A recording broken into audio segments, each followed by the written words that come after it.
Ivorians hope that now they finally have reason to celebrate.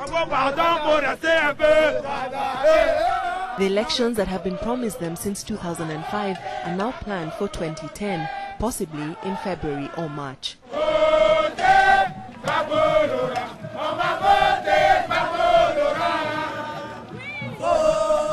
The Popular Front Democratic Party, or FPI, has ruled Ivory Coast for the last 9 years and is fielding President Laurent Gbagbo as its candidate once again.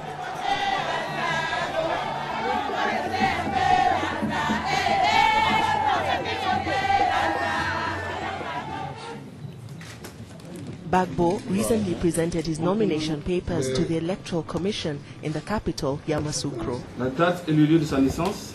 Oui. Sa nationalité? Oui. Sa filiation? Oui. La nationalité de ses pères et mères? Oui. Vous voyez que, à l'instar des autres candidats, le président Laurent Gbagbo. You see that as opposed to the other candidates, President Laurent Gbagbo came to ask for his people's blessings. He loves his people. He came to ask for blessings and the opinion of his people before his declaration. I think that this morning we came to demonstrate this. We came to tell him that we support him and that we will vote for him. Laurent Gbagbo delivers on his promises, so I came to mobilize, to get a strong message across to all the unemployed people of Côte d'Ivoire. President Gbagbo is the one and only. We will vote for him so that our children, so that the unemployed who lost their jobs, all of them can recover their jobs. Gbagbo was voted in the last time the country held elections in the year 2000. At the time, one of the main candidates, Alassane Ouattara, was barred from standing on the grounds that his parents were from Burkina Faso, even though he'd been prime minister in the 1990s.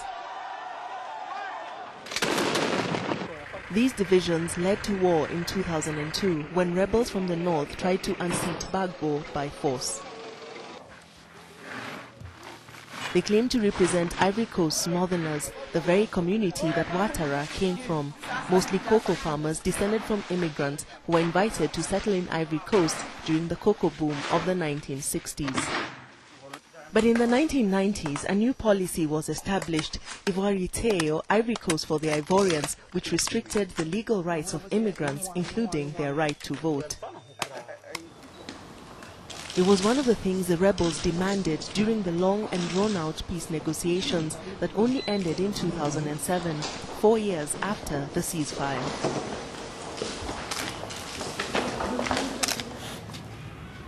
People of immigrant origin make up a quarter of Ivory Coast's population, and the registration of many of them is still in dispute. It's one of the reasons why the elections have been postponed again and again since Gbagbo's term as president officially expired in 2005. But Ivorian political analyst Hervé Guamen says this time it might just happen. Deux grandes raisons ont été invoquées donc pour justifier cette crise. D'abord la question. Two main reasons were given to explain the crisis. First was the question of identity. The second was the bad organization of the 2000 elections, which is justified by the exclusion of certain candidates. Today, I can say that these two problems have been taken care of. The two major problems at the root of Ivory Coast crises have been resolved.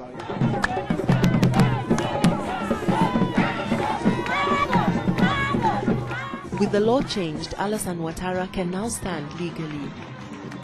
Even though the campaigns haven't officially begun, he's already traveling around the country, often accompanied by his wife, Dominique.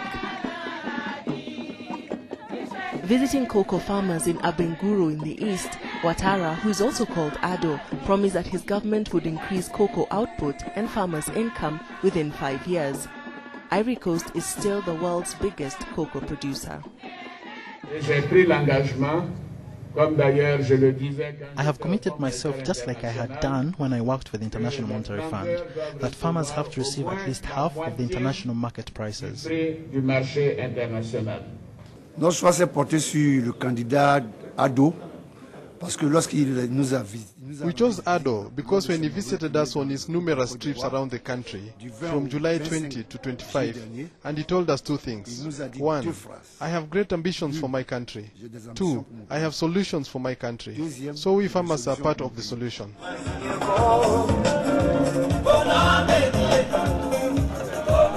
But Ouattara and the other 13 presidential candidates are unlikely to unseat President Gbagbo, even though there are some big names standing. Former President Henry Konan Bedie took over as president when the country's first leader died in 1993 and promoted Ivory. He was overthrown in a rebellion in 1999 and fled to France, but returned in 2005. Les refondateurs viendront sans doute vous dire que la guerre... The FBI will tell you that the war did not allow them to develop the country. That is a political maneuver that helps them ignore the real problems that they are responsible for. Schools have been abandoned, public health is ruined, there's a lot of poverty and unemployment, misuse of public funds and of people's incomes. The dumping of toxic waste was illegal and scandalous. Our towns are getting covered in household waste and plastic bags, and there's all kinds of racketeering and general corruption. In his rallies, the president has certainly used the war to explain the failings that his administration is criticized for. Nous avons connu la guerre, et qu'ici la guerre a détruit l'économie. We experienced war here, and the war destroyed the cotton industry in the north. The war destroyed the cocoa industry in the west, and the war destroyed factories in the center. War led to the reserves moving from Ivory Coast to be invested elsewhere. War led to the closure of factories.